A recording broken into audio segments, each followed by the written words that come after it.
podcast. Woo! Woo. February 16, 2017. What are we talking about? Alea, what were we talking about? Different media besides film that we've been looking at this week. Even let's not limit it to like the week because like I don't think people can like, read a book in a week anymore. Which is a weird thing, right? College. No, I don't think it's a weird thing. College Reading a is book in a dumber. week is hard. Let's talk about though. Everyone reads books, right? Well, like not like now, but people read books, right? I don't even know if you can say that anymore. Did people? I'm curious actually. Then if that might be a no for some people. What's the last book you read? Currently reading. Not academic books too. Currently reading To Set a Watchman by what's her face? Oh my god. She wrote To Kill a Mockingbird. Oh, Harper Lee. Yeah, Harper Lee. There we go. Really good book. You finished it, or you Halfway through. Okay. Why are you reading that book? Because To Kill a Mockingbird is a really good book. To Kill a Mockingbird is a really good book. And it goes back to the same characters as adults, so it's really interesting. Oh, really? Like Scout and Jen and their friends, and then Atticus old. Oh, he's still alive. Yeah. Interesting. Is Boo Radley in it? They haven't talked about him yet. That's what it is. That's really interesting though. Wasn't that the one where they like released it after she died? Yeah, they found it after she was dead. And then there was a finished manuscript? Yeah, she'd been just keeping it to herself, and then I think like right when she passed away, it got published. So people were saying like maybe they were like trying to do it against her will. Oh, yeah. Ooh, that's People tough. talking about originally how it might not have been something she wanted to put out, but when she's dead, her family took the rights. That's something though. Like people do talk about that, not just in books, but just like, well, I hope like the conservative generation dies so that we can do what we want. You know. Bring back Tupac. Oh, a Tupac movie coming out. Yeah, Exciting. Yeah. Yeah. What was it called again? Eyes on Eyes on Me. with a Z. Yeah, that's right. Keep aware. Anyone else read books? Reading? I read one. I think at the beginning of fall quarter, I finished it. It's called Delicious Foods by James Hanahan. I picked it up because the title was interesting. I thought we were going to talk about food, and it was like a pretty thick book. I'm like, whoa, what does this have to do with anything? But then I read it, and then so it was more about people of color and their exploitation. And I was like, whoa. Wait, what exploitation? Pretty much modern day slavery. Oh yeah. Like, oh my goodness. And it's called Delicious Foods. Yeah. You just read it randomly? Yeah, I went to one of the bookstores down here. It was one of the recommendations. I'm like, okay. And then it wasn't what I was expecting, but I was not disappointed. I'll look into that. A little more cultured now. Also, another, like for every Christmas, we still give each other books. Good book to look into. If you like a little bit of fantasy or at least nonfiction mixed with what's that one? What's the actual genre called? It's partially nonfiction. Historical nonfiction. Historical fiction. Historical fiction. Historical nonfiction. Historical nonfiction. Is that a real genre though? No, not close. Okay. I'm not good with words. I kind of want that to be. Which is ironic because literature. But there's a book called Iraq Plus 100. So it's a compilation of different stories by Iraqi writers about all based on like the prompt. What will the country of Iraq look like 100 years after American invasion? And being from the country, they all understand what it was like when the U.S. invaded, and they will talk about where it will be in the next 100 years. Is it like a sci-fi then? If it's projecting like the future? I haven't read it yet. I own it. It just the concept feels interesting. It sounds like it would be sci-fi. Also, there's not that much original sci-fi literature coming out anymore, I want to say. I remember seeing these like these plans for like a city in Iran before obviously all of this happened in the Middle East, and it looked like a utopian city. Like the stuff they had planned, just kind of like urban planning. So like rails going through the sky. Yeah, there was like a really high tech like train going through the city on like a track that was suspended in the air and stuff. Somewhat related. How far is Dubai from like the Middle Eastern countries? Like It's like across the Right. the Dead Sea. okay. It's like Pictures right of there. though. Dubai are fucking crazy. When I first saw pictures of it, I didn't think it was a real place. Like what specifically? Like the buildings and then like the The what do you call it? palm. Yeah, Yeah. right. Like that's what I thought was like, you It was know, a ski resort. super sci-fi. Indoor ski resorts. Yeah, it's a Black Diamond Slope. I've been there. What the heck? Yeah, my dad lived in That's Dubai. why you're like, which part? Yeah, my dad worked in Dubai. He was actually building one of those islands. No way. Yeah. That's So civil engineer. Weren't they having a lot of Yes. problems because they were sinking? They abandoned the project because they ran out of money. well. I'm curious then if you know, like, were those buildings built for posterity, like just for, what was the reason? The for building reason- like that. Like the islands. Yeah. My understanding, though, like take it with a grain of salt because I wasn't that interested about my dad's work, Mhm. is that it was kind of just for the elite, and he was Okay. building the like, it was like all the continents in the ocean, so it was like not even connected to land, so you have to like take a boat to get there. So like it was gonna be just like for people that are rich. Right. Also, somewhat unrelated, but also kind of related. Did anyone see Rogue One? Yep. So I thought of Dubai when the scene, the battle scene, the war scene at the Mhm. end happened. Like it looked like exactly like what it looked, except like more tropical. Because it's like in the middle of the ocean with these little like, they look like the palm. That's what was going on there. But yeah, what was I saying? Dubai. I saw what was really striking to me as far as footage in Dubai was like the glide suits, the people gliding through like the buildings and stuff. I don't know if y'all seen that, but it's Yeah, like mind blowing sci-fi stuff. People should write about that. it is kind of sci-fi because they've kind of done the most technological innovation out of most cities because they have like an underwater hotel kind of thing. Yeah, aesthetically too. Like Yeah, it kind of just goes hand in hand, I would think. yeah. Mm-hmm. It's kind of like building this like utopia out of something that you thought couldn't handle life or like couldn't Yeah. be anything. Yeah, it's super extravagant. But it's still a scary ass place. Like jailing women for being sexual and gays for being gay, and like it's still a terrifying idea. And it's also crazy that being so close to the Middle East, there's such extreme poverty, and then Yeah. such extravagance Right. so close to each other. Yeah, that was a question I was gonna ask too, because like I wonder what the class, the class relationships are in Dubai, given like how it looks and how Mhm. it must be a premier spot for tourism. To be able to Yeah. see the rich and then like see the overwhelming poverty probably just surrounding it. I remember hearing the story about this guy that got like a 2-year jail sentence for having like just tiny little crumbs of weed in his backpack at the airport. In Dubai. He was detained. Was he like? He a was tourist? like arrested and put in jail. He was a tourist. Yeah. He was visiting. He just came from the Netherlands. Jesus. Oh my god. Anyway, okay, moving on. That was a branch off of that one book, right? What, Mhm. can you say it again for the Iraq 100 Iraq one? or Iraq plus 100. Iraq plus 100. Do you have the author? Look it up. Oh, I thought you said you're the author. I was like, I I don't think You're the so. author? I But- wish. God, I wish I could write. Related to that city planning kind of thing, Seoul is doing some pretty cool stuff. They've built some what's called like a sky park, or they're in the process of building it, and it's like going to be elevated above like the ground and run like linearly, like I think with like train tracks and stuff and like subway stations, and it's going to be like all like plants and stuff and like tea houses and like really cool. Like elevated?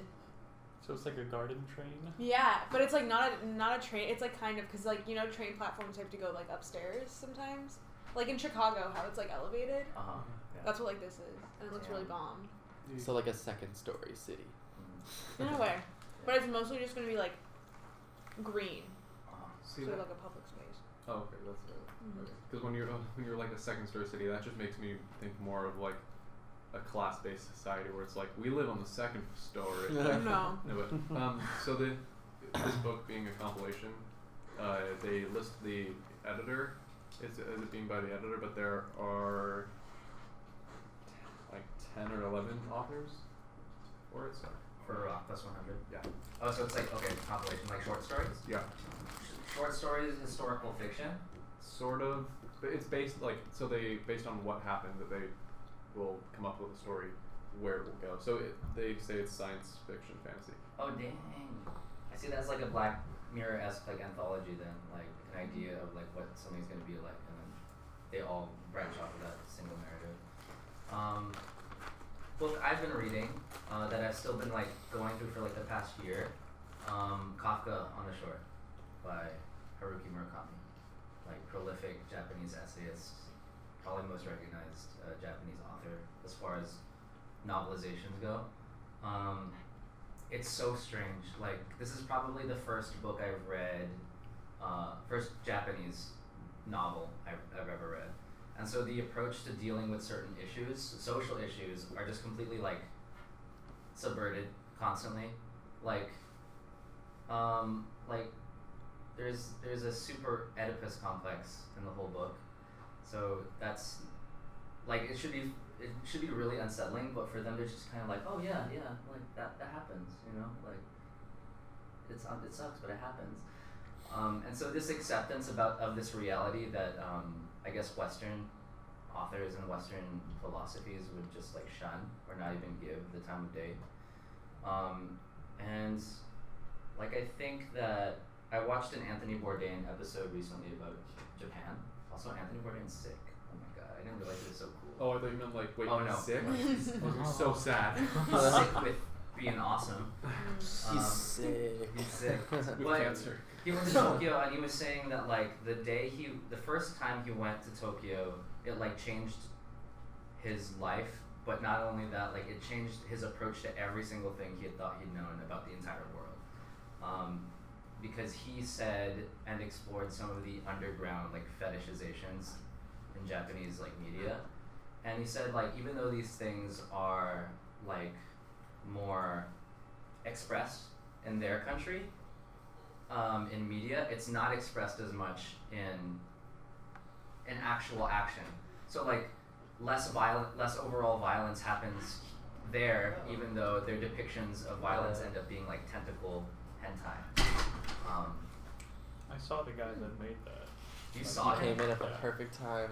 Sounds I like went it. to one of Sounds a like- Like panel that he created had it? like 2 years ago. No way. Like the creator of Yeah. Of the Tentacle genre? porn. Yeah, he Dang. talked to wow. that guy. He talked to that guy and it was like because you can't show penises in Japanese society, so we made tentacles and like What a Oh. terrifying metaphor. yeah. But like it's not, I wouldn't say normal over there, it's like accepted. Like another thing. Like if a weird thing had happened here, like maybe like just like a racist meme happened here, we'd be like, oh yeah, well it's just a racist meme, you know? Poor Pepe. Drinks out for Pepe. Drinks out for Have Dick's you? out for Pepe. Dick's still out for Pepe. Sorry. I'm sorry, podcast. I'm sorry. What's that dove thing that's going around? Trash Dove. dove. Trash dove. The thing. Yeah. Like you see man. trash dove and you're like, just another day. Like just Yeah. another meme, So, another day. I mean, I'm sure it might be like a rife comparison to do that. But since like full disclosure, I'm gonna study abroad in Japan over the summer. It's pending, but I'm saying I'm leaning towards I'll be able to go. And so I'm thinking about like trying to live a little more in not seeing it so anthropologically. Like it's not just this other place where you consume all this culture and come back and be like, oh my god, I'm more worldly. It's about like I'm trying to get more of a sense of how to live as a foreigner, right? Because I'm gonna be a foreigner there, and like I don't know how often y'all travel, but I wonder what everyone's approach is to going to somewhere different for like a good amount of time. Stay inside. Just don't do anything. Yeah. Good advice, Charlie. Just stay inside. What if there is no inside? There's always an inside. Stay Sometimes underground. it's not a physical space. Close your eyes. Yeah. Fetal position, the whole quarter. Yeah. There, oh, sorry. Oh. I mean, there might be something in this way that we're talking about, like alternative. Like, what is alternative, or like what is a foreigner, or what is being a stranger? What is foreign? It's foreign. It still frustrates me that like the foreign film category for the Oscars, but like the Oscars, low-key. There's I mean in the U.S. there's this huge kind of you know the difference between two things. Between like it's very much between like there's like us and them. Okay. There's very much like a first person narrative from like U.S. There's a Hollywood politics. and not Hollywood. Yeah, there's like in politics and entertainment, it's always us versus them, and there's never really like a big picture in the U.S. In all kinds of aspects. So I think the concept of like something being foreign is definitely interesting. I think foreign more in terms of this. I feel like that's more the feelings that people feel when something is foreign. Strange and unfamiliar. Yeah. Okay. And I like how Alien is there. Yeah. Like we're approaching what? Like so. Look at this. Novel is a Full synonym circle. for foreign. What is that definition? New. Overseas. I think this is more often taught in American society, I'm going to argue, in physical terms. Foreign is taught physically rather than like any other aspect. I feel like we're one of the countries where like we're really the only ones that use kind of like overseas like disproportionately than any other country, just because we're so like isolated geographically. Right. There's always just this kind of fear of the foreign here.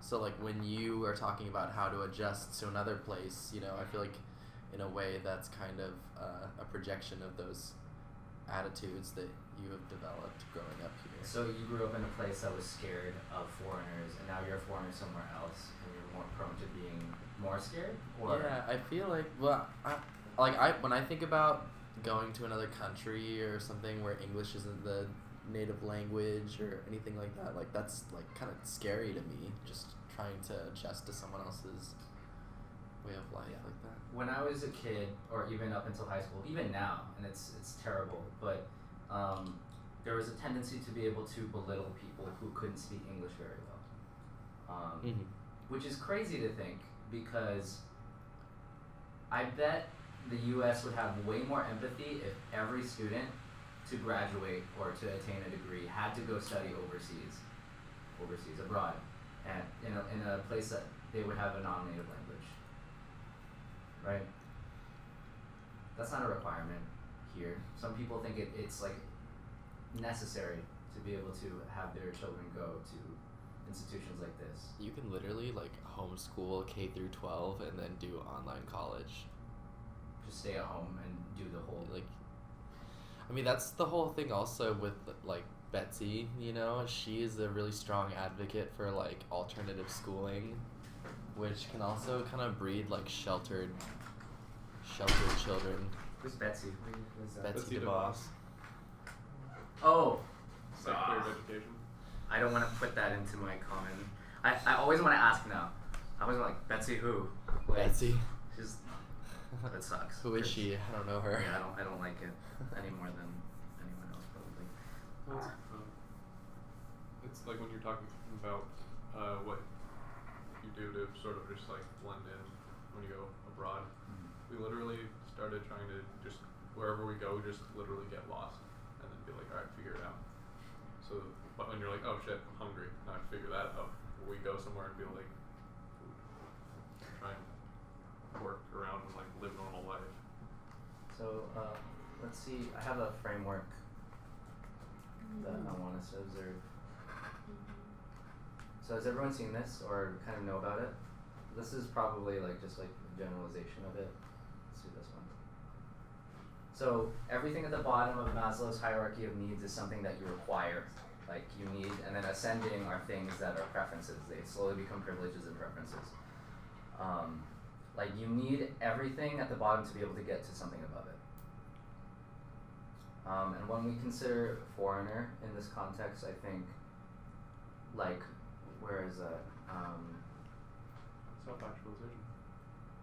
Acceptance, well, just general acceptance, I would say, lack of prejudice, right? But where would this start? Like, I feel like we it'd say be it's more physiological. security, like in the red. in safety? Yeah, I feel like you kind of lose that whole security aspect when you're in a foreign place. But I think that's linked, right, to some of the higher things. Yeah, I'm sure there's also higher things, but I feel like when you're in a foreign place, obviously you're gonna breathe, and you're gonna have food, water, hopefully. Yeah. Maybe you'll have sex in a foreign place. Good for you. But you'll definitely have most of those in the bottom. So I feel like it starts at the safety level, at the very deepest. Safety.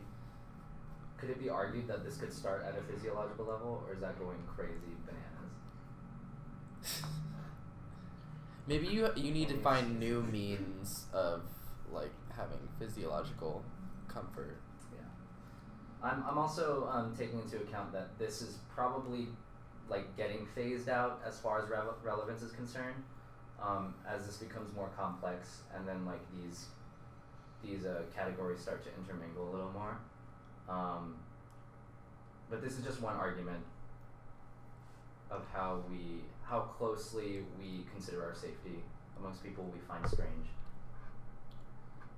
I think it also depends on like where you're from, that you define like safety and like these physiological needs, because they're different depending on where you come from and what you had in the first place.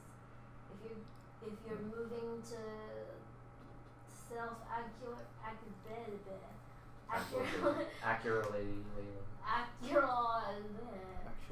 Where is that? Where is that? Oh, right here. Yeah.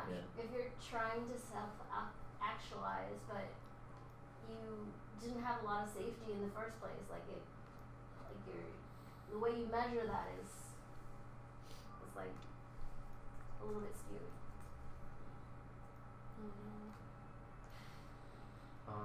Who's read this book Yeah. or knows about this Yes. book? Mm-hmm. They haven't watched the movie. Yes, it was so shitty. Oh, That's unfortunate. While we're talking about like this idea of foreigner and difference, and then also novels as well, The Giver I had to read in middle school. I don't know if that's the case for the rest of you. But in hindsight, I thought this was an incredible book. I even had a short conversation with someone about it maybe being a post-racial book, because even the viewpoint of color is omitted from this utopian society, until Jonah ends up like discovering these different ways to see the world.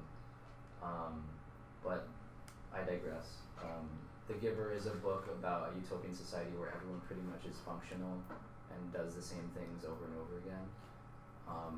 And specifically about the main character Jonah, who starts through sexual maturity, ends up discovering that he's different because he can tell the difference between everyone else, and is given the role as the giver to hold the memories and the pain and the traumas and experiences of everyone else. Because it's dictated by the leadership in the community that no one else can handle it, and it would cause too many problems. It leads to him stealing a baby and running away, but you know, Nice.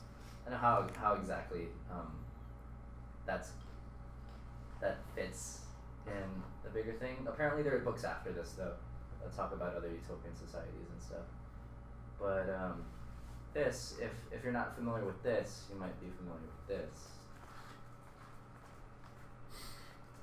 which is pretty much The Giver in Yeah. Yeah. Oh, And- shit.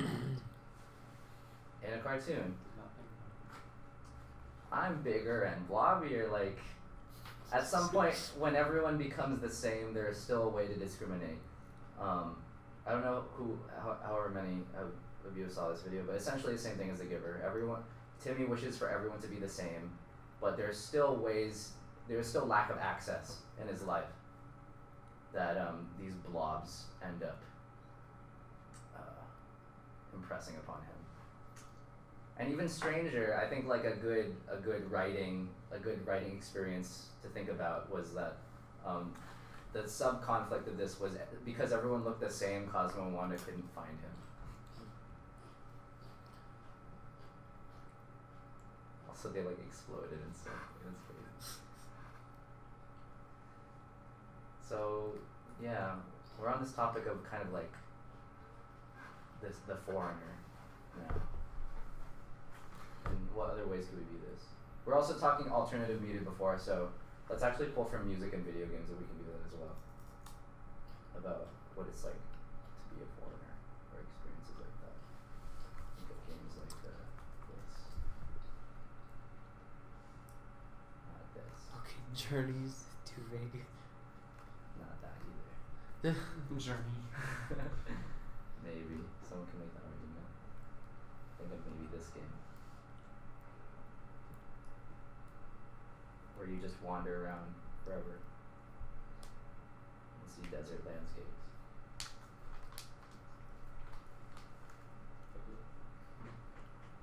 No Man's Sky. No Man's Sky. Samurai Jack. Ooh, especially because it's coming He back. is like always A in foreigner. like he's always a foreigner in like the worlds that he travels through, and he's usually like a prisoner. His face. Why? That's it. Why? Anyway, yeah, I would agree. This show is very very good. Ugh. I never watched it. I just like Well- saying it's acclaimed, even though I've never watched it either. You've never Oh, watched? no, Oh, no, it no. is like one of the Well- most dense cartoons I saw an I've episode ever where watched. the Scotsman had a gun leg and was fighting. That one, the robots. one in the right. right here. Yeah. Yeah. Very, very interesting. Like, also a way to reappropriate and remix culture in a way I think is very cool. And also, this is a good example of your professor would love this. This is a good example of like slow media, where like I feel like nowadays cartoons are very much high speed, like instant gratification. But this was a very slow. No. I know, Ew. it's- It was a very slow cartoon, and things were very quiet for like minutes at a time. My sister loves this. Oh, My God. sister loves this. Also, Might as Teen well- Titans is coming back. Might as well see the antithesis. Yeah, that movie. Yeah. But it doesn't feel. Yeah, it feels weird. Is Wait, it a is it live Teen action? Titans? Yeah, Teen Titans movie coming It's out. it's not. It's animated, right? It's not live action. Deathstroke movie. Deathstroke. Yeah, but they're like older. This one, like they look like this. Yeah. Yeah. That's terrible. That's Wait, Cyborg. what? This is No, Cyborg. no, it's- that's Blue it's Beetle. Blue That's Beetle. different. Oh, I thought that was Cyborg. But these are the characters who are gonna be in the movie. Slade. Wait, that looks like it's based off Young Young Justice? Justice. Probably is. Oh. Alright. Slade also crazy looking character. Anyway, no more of that. What about other? I wonder if there's like a short excerpt that you could find on YouTube of that show. Of Teen Titans. Oh, Samurai Jack. I mean, I think we all know what You Teen just Titans put is. Samurai become. Jack clip. Samurai Jack best scene. Let's do it. Yeah. What if it ruins the I whole read series? that on Adult Swim they have like all the episodes out just for free What? in like Yeah. preparation for the new season. Yeah, it was on Netflix for a couple months, but I never got around to it. Nobody messes with the samurai. Let me see something I can really drink. Yes. Yes, sir. Bounty hunters.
more hot water, please. Dang, that was kind of crazy. Samurai Jack's like a western too. Yeah. It's written like a western. Yeah. I mean, it was written by a white guy, or directed by a white guy. Craig McCracken. No, it's Gendy Tartakovsky. Oh yeah, that's right. But Craig McCracken did the animating. Yeah. Yeah, another interesting way to think about Foreigner. What about music? Can you think of anything music related? Psy. About Frank Ocean's album about being like a foreigner and like Lost. yeah, Even The Blonde is about being a foreigner. right. That like I guess like He's kind of like writing from the perspective of like someone that's queer in a hip hop perspective. yeah. A really intelligent And his hair, commentary.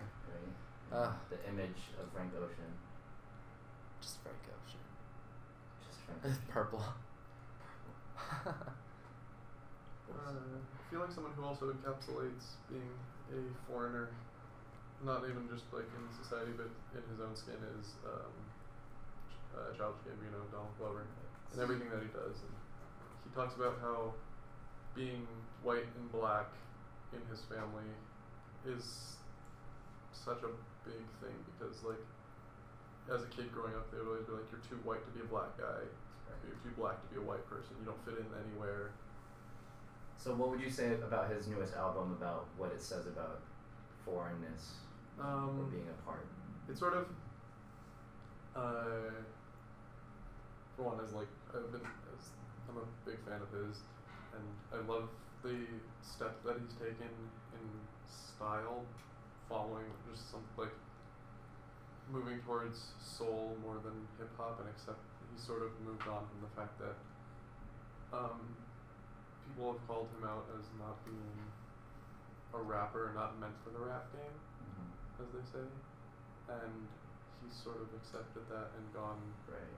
with something. So he leans his own. into that like disadvantage that people give for him, and Yeah. and is able to make his persona make music Yeah. out of those emotions. And he as well, like, he and Kanye have this very interesting thing in common where they both like the idea of not fitting in, and the idea that they both hate being called or like identified as just one thing, like Right. a rapper. Right. Because Donald Glover is like a modern Renaissance man. He is an actor. He's a writer. He's a rapper. Right. He's a musician. He's an artist, and he does all these things. Yeah. Just something to consider, I guess, as like media makers in the future, like to be able to push boundaries in different parts of media. Yeah. This feeling of constantly being a stranger to media you're not familiar with because you never know if that's the envelope that needs to be pushed. Another thing, foreigners, right? Let's see. Very good. It's very good. Finally caught up to it, as per Brian's request. But yeah, like an idea of actual aliens as people trying to coexist on Earth and trying to raise a kid who is hybrid, who's half in a way, is something that is a good story to tell, especially for the audience that it caters towards majorly, which is for children. To see all these characters as family in queer relationships with each other, just like in the same way, I would say Lilo and Stitches. I saw that again earlier this week. Yeah? It's as great as I It's- remembered. You know, Mm. I'm sorry to interrupt, but you know, I just thought of the perfect example of like being foreign. Did you watch The Iron Giant? Yes. Oh, man. yes. That one it will just Nostalgia. rip your heart out. Yes. Yeah. I think that is like the perfect example of like even also just like the attitude of the United States towards foreigners, because he's just kind of like This is worth. this is like one of the best movies I've ever seen. This is worth like a club, like watch together movie. I would say. I remember there was a marathon on Cartoon Network where they played it like 6 times in a row, and I watched it 6 times in a row. It should be. I like cried every time still. And I'm glad that we're kind of going down this path where like being foreign is an asset, right? To be able to be foreign is actually something to be recognized I and think- appreciated. I think it's important that these foreigners kind of have a perspective that a lot of people don't. I feel like that's what's most important. Maybe not the Iron Giant because he has no perspective whatsoever. Maybe he's objective and that's why he has the advantage. But it's the way that he like unsettles everyone's viewpoint of who should belong. Yeah. Right. So even if he isn't conscious of it, he gives that consciousness to other people. Can you click on the top right picture? This one. Oh, that's It's sick. really nice. It's Oh, this looks like a communist poster. yeah. Needs the hammer and sickle in the background. Oh To be god. honest, I Communism, the gentle Iron Giant. To be honest, I can't think of any movie or narrative that doesn't have a point in the story where the main character is being pointed at as an other. Mhm. So I don't know that like foreignness is something new or something that's like just appearing. I feel like it's like a common thread that's been used to. It's like an archetype. Yeah. What I would say to that is that foreign isn't used as a positive, ever, really. I want to say 99% of the time, maybe I'll say that. Like maybe words like savior or like prophet or things like that are used instead. Like Jesus, you could say he's a foreigner, right? Arriving into a city where no one knew him, but this isn't a sermon, so whatever. Amen. Amen. So, again, on the top, on the right of video games, one of the most affecting games I've played in the past couple of years is this game right here. It's called Inside. I played this after you showed me that crazy ending, Yeah. which I wish you didn't show me, and I was. But I if was, I hadn't shown you, you wouldn't have played it. yeah. What was the sequel? The first game that this company made was Limbo. Limbo. Oh, it's yeah, white it reminded looks me. like it. Yeah. I just saw the other picture where he's looking at Limbo Kid over here, and I was just like, oh yeah, Inside is like this one. This is an incredible game. It's not for the weak-hearted though. Like, have you played this? I've watched people play Did you it. see the end? No. Okay. Well, it says a lot about how. When do you know you're on the inside? You mean? Like, Oh. yeah. As far as like information, physical location, but like when do you know things that everyone else knows? When are you granted that consciousness? And then the same question is, if you can't answer that, is like, do you ever have it? Wait, consciousness? Like consciousness of being, like of belonging. I want to say. I think that comes strictly with time. Like, I think this is what you mean. Like, when you're on the inside of let's say a friend group, or you're finally accepted into something like that. Is that what you mean? Because like, when it comes to making new friends, you always sort of have that feeling like, until you've spent enough time with all of them and you sort of just gain acceptance, you always feel like a little bit fake or a little bit like outside the loop, and it just takes time and experience. Okay. Yeah, I do mean friends. But by extension, like especially with that metaphor, like you're required to do things you wouldn't otherwise to belong. And you, from the outside, are seeing those things as insider things to do. I Like, this feel is- like a huge part of it is just the point of view from yourself of whether you think you're on the inside or not, because you're never going to be like totally accepted wherever you are, but if you like act like that, people will acknowledge you as being on the inside. So I feel like it's more of like your own point of view. I also think if you're talking about like a site specific thing, like how do I tell that I'm a part of these group of friends? It's mainly when you're in comparison. When you have a group of friends and another group of friends, and you've chosen to do this instead of this, or you've been included instead of excluded, you have the comparison of I'm inside because you have the example of that's outside. The alternative viewpoint that this game I think promotes is that being on the inside is also not a good thing. That by the time you're in and recognize you're in, you're trapped also. Like, can you ever become an outsider again once you've gone inside? Like that idea of like once you've had the taste of freedom, like can you go back to not having it? And I think it's very fluid, like the concept of inside, like it's Yeah. constantly changing. Like once you're inside, there's no guarantee you'll always be inside. At least that's how I feel. Like you're constantly pushing up a bit against the comparison of whether you're inside or outside until you just decide to stop comparing anymore. I don't know, that's that's kind of extreme, but So I'm reminded of this poem by Maya Angelou. I have to get going. Okay. Bye, Charlie.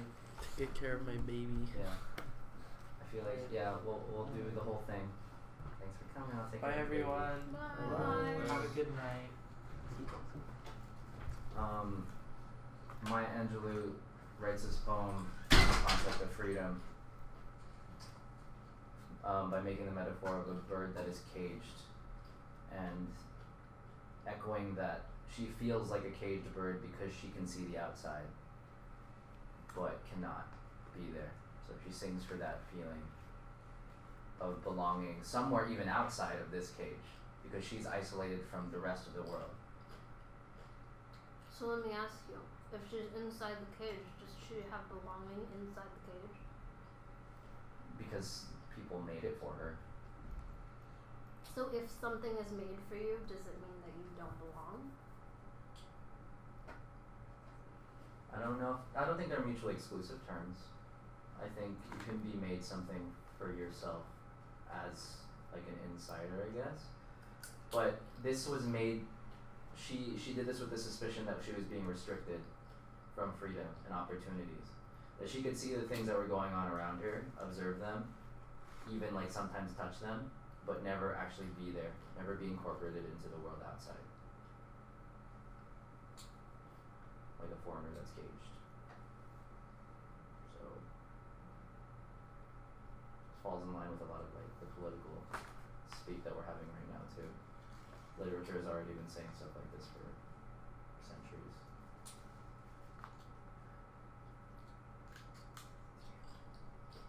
I think the other thing is not to take away from her expression here. I know what you mean about her political intentions.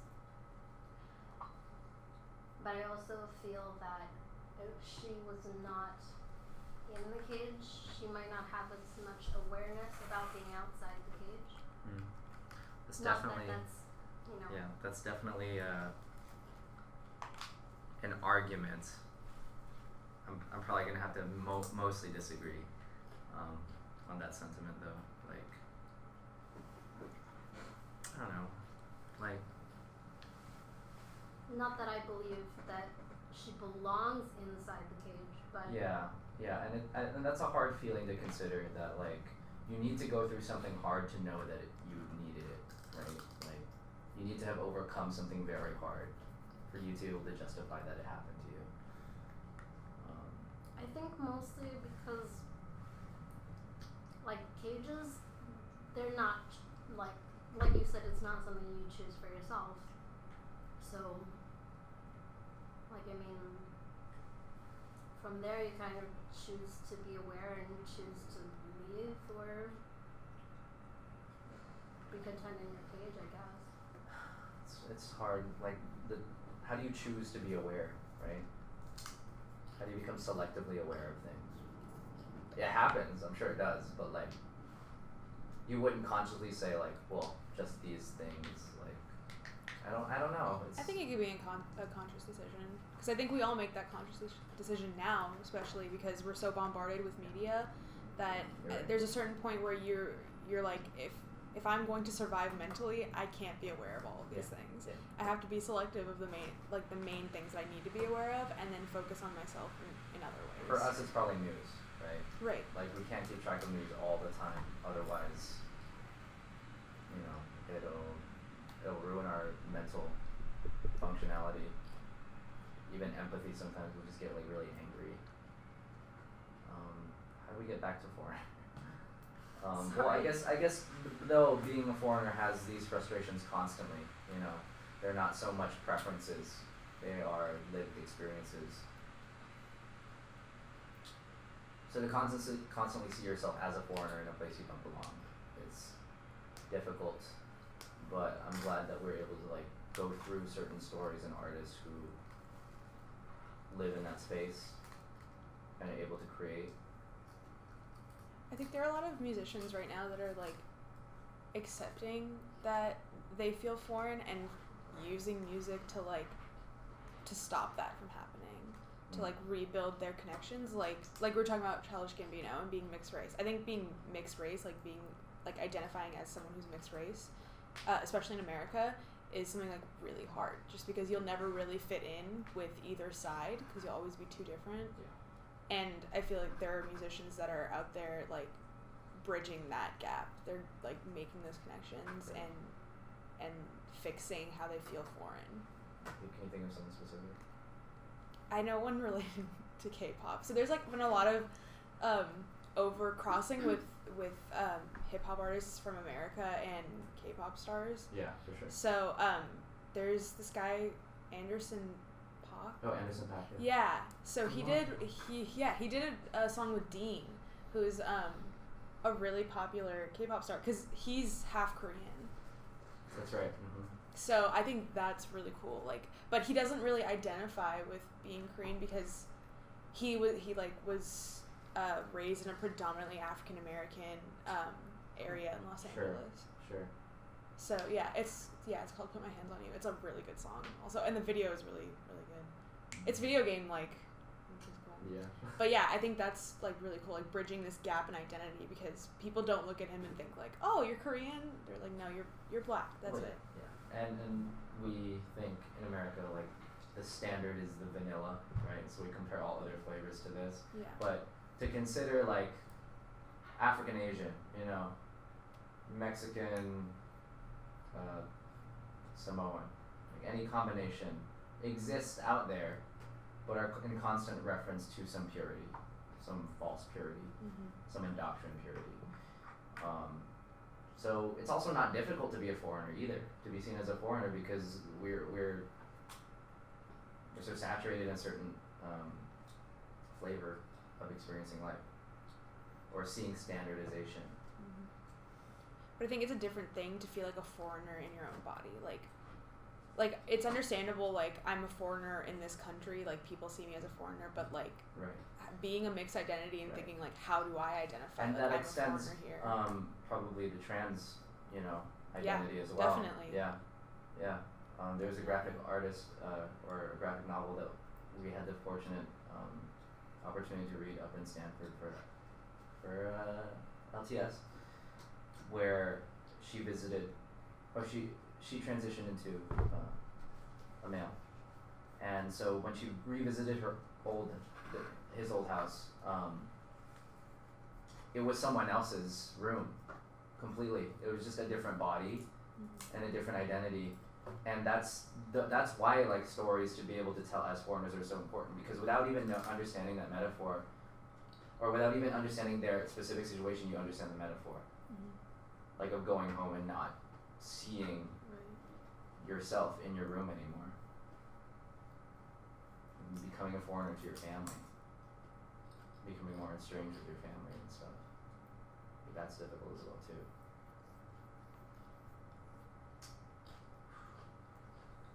Is that a word? Foreign? The foreigner? Should be more of a subject. What do we say? Yeah. Foreign? Yeah. There's something wrong with creating I think it's a challenging topic because if we see ourselves as creating something foreign, it's almost like we're trying to, you know, aestheticize something that's not part of us.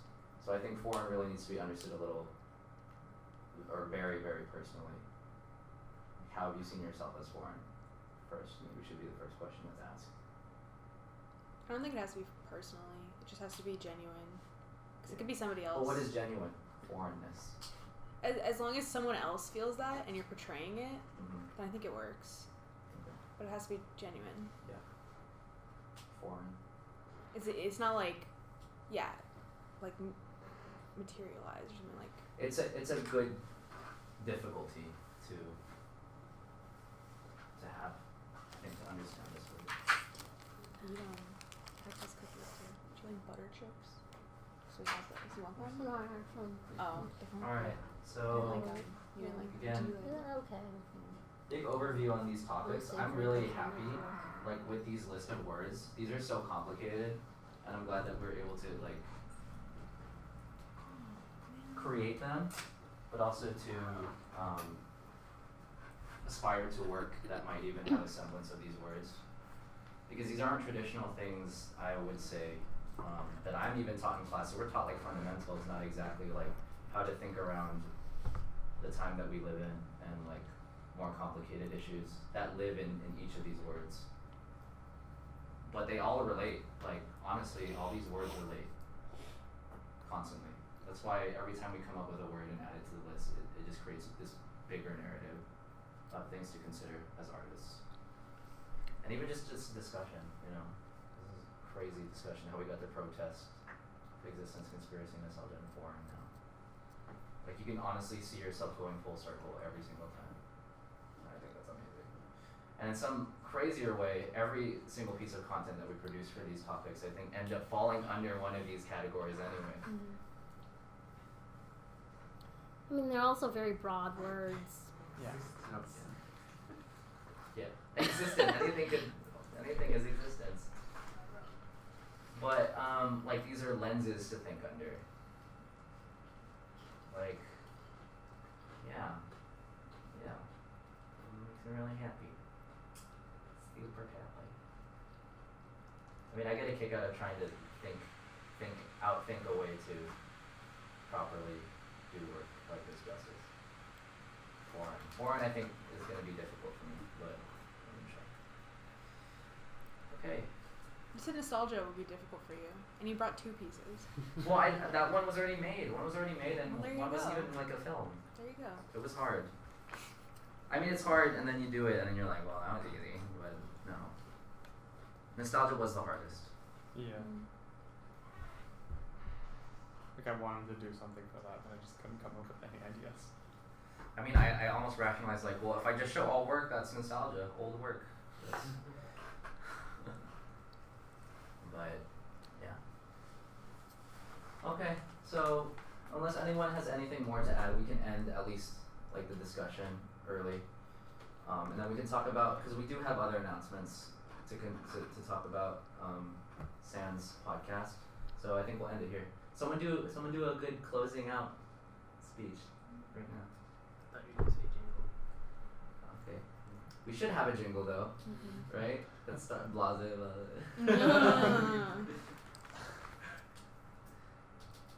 Someone do it.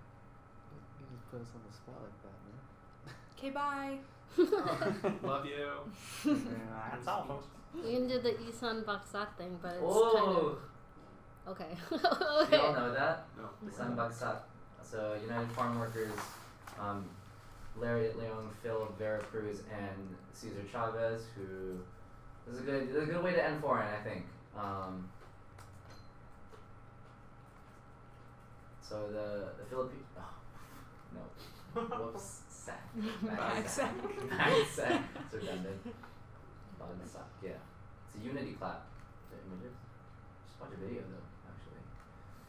So farm workers in Central California, maybe actually all of California after the fact, created this way to communicate, because there were Mexicans working in the field, but Filipinos who they didn't have a common language to understand each other, and so they did this thing called the unity clap, which we did at LTS, which was like they matched the rhythm of their heartbeats, and then they said isang, and then they ended it by all saying bagsak at the same time, which means in Tagalog, in a dialect, if one falls, like we all rise to get back up.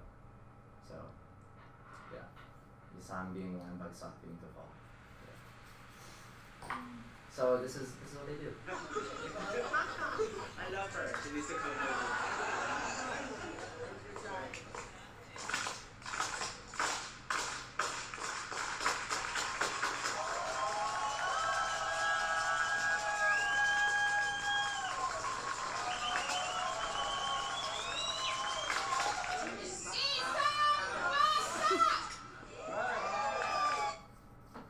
Yeah.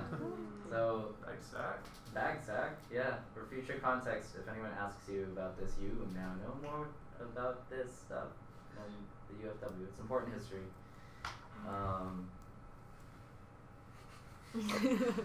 We won't do it. It's okay. We won't do it. Maybe next time. Bye.